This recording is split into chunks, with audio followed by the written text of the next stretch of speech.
whatever that means. Joining me now is my panel, former Labor advisor Darren Barnett and National Senator Ross Cadell. Welcome to you both. Darren, I'll start with you. Is our government right to call for Lebanon to be included in the ceasefire? Yes, they are. Look, ceasefire, even though it's one word, contains two fairly obvious words. And if you want to lower hostilities, it's got to be across that region. It can't just be cherry-picking bits. You've got to have everyone sit quiet for those 2 weeks, in my view. I'm not part of it, glad I'm not part of it, but I would have thought that a ceasefire had to cover that region as well. Why should a ceasefire involving the conflict with Iran necessarily mean a ceasefire involving a completely different conflict? Because the conflicts are concurrent. They started at the same time, they're being engaged in at the same time, and I don't think it adds to the chances of peace in the region and Iran in particular if that conflict is ongoing, and we all want peace to happen as soon as possible. I think we all agree on that, absolutely. What do you think, Ross?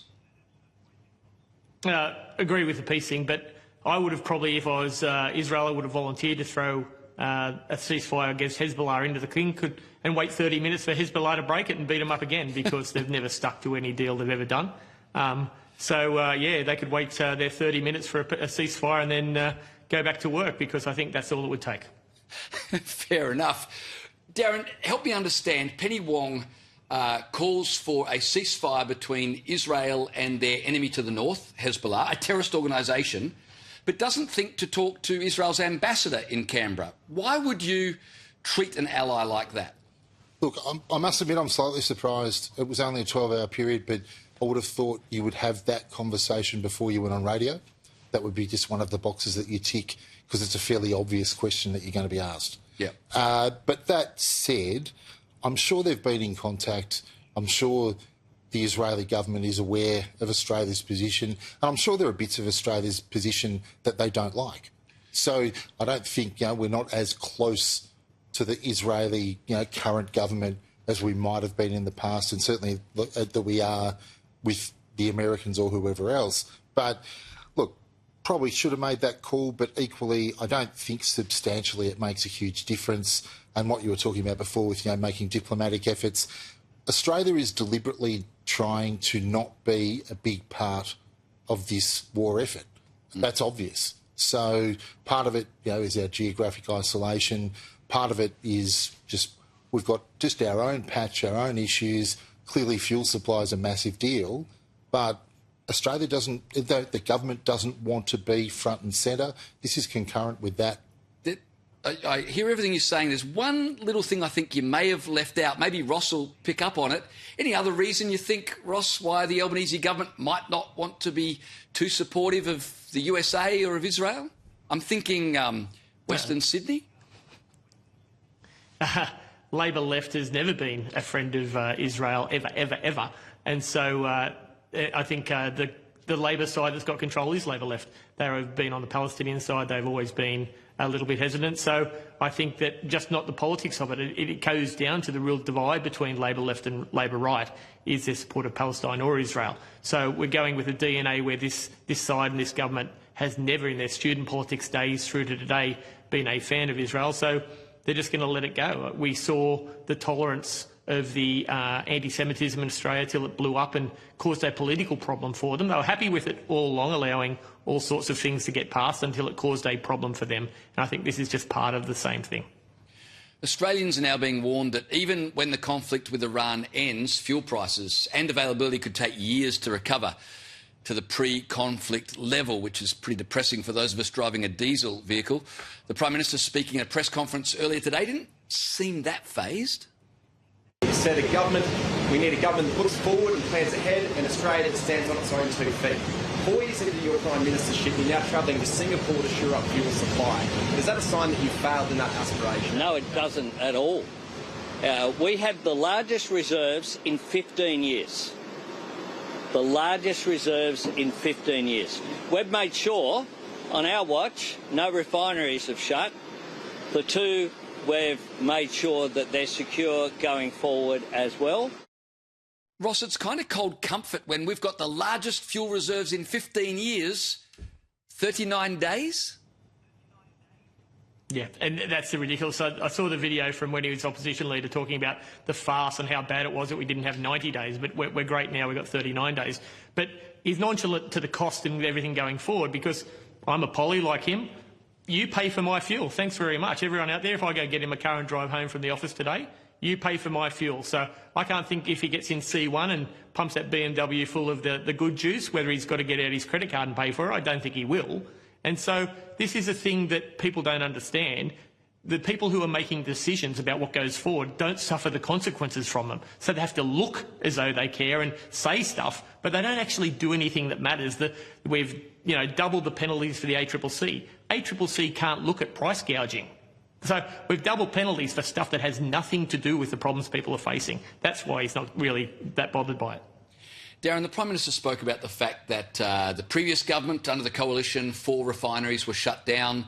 The Prime Minister seems to want credit for the fact he hasn't shut down the remaining 2. It's all very well to talk about what happened in the sweet by and by. The fact is, right now, we have a fuel crisis. This has illustrated our vulnerability.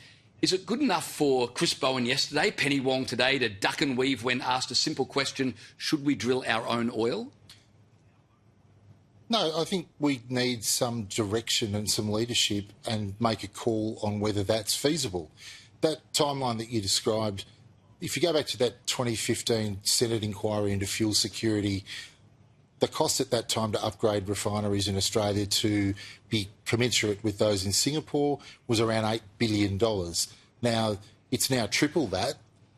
Who's going to pay? And that's the big question. I'm pro finding oil in Australia. I'm pro-refining oil. I'm pro it being carried around the coast by Australian vessels. But who's going to pay? That's the big question. And that $8 billion price tag in 2015 was balked at. And that's not just a function of who was in the chair at that time. The Labor had been in power for many of the years leading up. So I'm not trying to make that a partisan comment.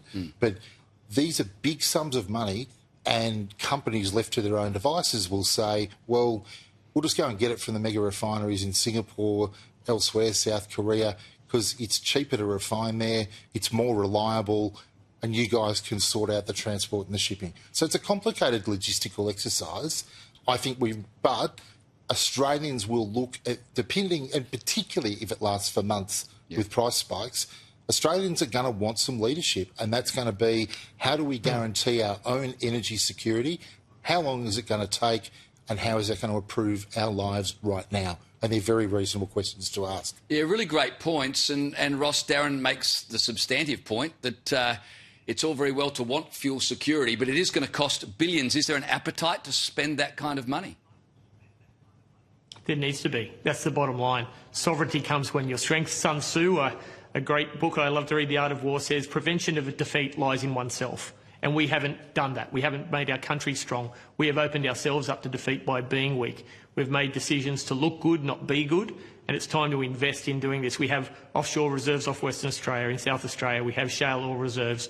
We had a refinery built in Gippsland that wanted to do brown coal to diesel, but was stopped, so it now does biodiesel. We have the ability to do more of these ethanol and other things. We have the ability in this Australia to make us good, and we're already paying the cost. We're paying the cost in what everyone's paying now at the bows are going to that. We're paying the cost in the decisions we have to make to satisfy others. So we are paying, we're just not paying the dollars across to a specific purpose, we're just paying them all across the line. And Australia is at its best when we can be strong and not have to be the puppet of others or suffer the consequences of others. It is time for us to do that.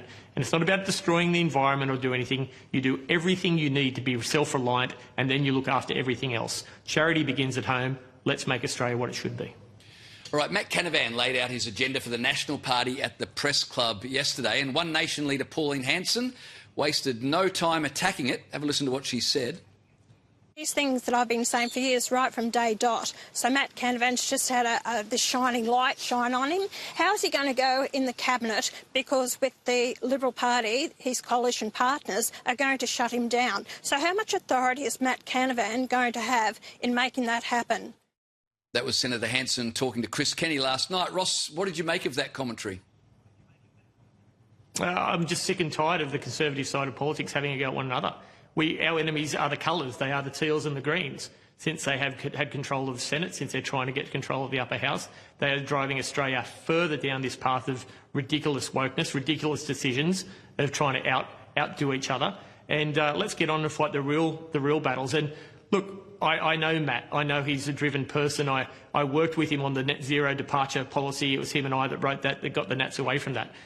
For all this talk of conversation, remember, Pauline, I hear where you're coming from, but all the seats you're running at are Conservative seats. All the people you're having a go at are our guys. Let's get into the Central West. Let's get into these western suburbs. Let's have a go at these suburbs that are Labor, Green and Teal and turn this around so we can work together to make Australia strong, that we can work together to change these policies. Because I tell you what, numbers matter.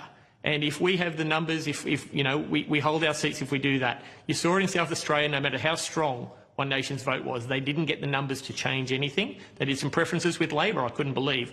They can't do that in Farrer because they're not running. But we need all the Conservative voices working together to just change these things. All right, before we go to an ad break, former Australian of the Year and activist Grace Tame is learning a valuable life lesson. Actions have consequences. Remember how during Israeli President Isaac Herzog's visit last year, Grace led chants of globalise the Intifada? Say it with me, from Gadigal to Gaza, globalise the Intifada. One more time, from Gadigal to Gaza, globalise the Intifada. Well, it's been reported today that Grace Tame's embattled charity is to be shut down amid financial woes and controversy. Grace Tame said, like many small advocacy organisations, sustaining long-term funding for this work has become increasingly challenging. After careful consideration, the board has made the decision to close the foundation, with the process to be finalised in the coming weeks. Darren, a shame really, because it was a foundation set up to help women who'd suffered abuse, but unfortunately this is the consequence of Grace Tame's own divisive actions, is it not? There are plenty of things you can say at a rally, and that's not one of them. And she's paying the price for it, as you rightly point out. She's learning to deal with consequences. She shouldn't be surprised. And unfortunately, as you quite rightly point out, great charity, but they made a wrong turn. Just quickly, Ross, the sad thing about this is I think sometimes people need to just stay in their lane, right? They get an opportunity in this because they're good at this, then they start freelancing over here, lose the whole thing.